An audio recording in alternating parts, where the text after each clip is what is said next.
And they wanted the President of the United States to proclaim a national Sabbath, not for them, for Jewish Americans, on Saturday.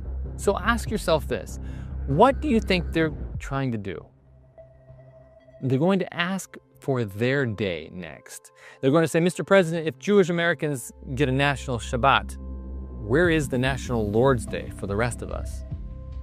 And that pressure will not come from fringe voices. It'll come from major Christian organizations, from talk radio, from political donors, from people the administration depends on.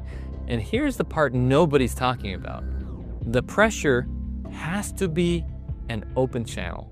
The White House website right now has a priority page titled Protect Religious Liberty. And by the way, there are religious leaders even in our church that are political that have gone around saying, hey, there is no separation of church and state in the Constitution. And technically they're right, but there is amendments that hold that same weight.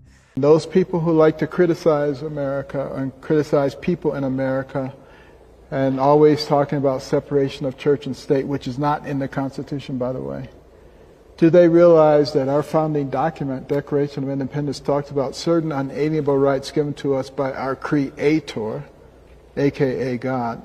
You know, the Constitution says nothing about separation of church and state, by the way.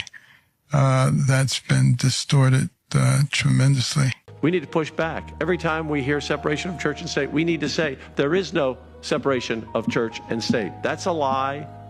And every time, I think we have some interviews after this, I'm going to make it very clear, because we know that's what the Constitution says. There is no separation of church and state.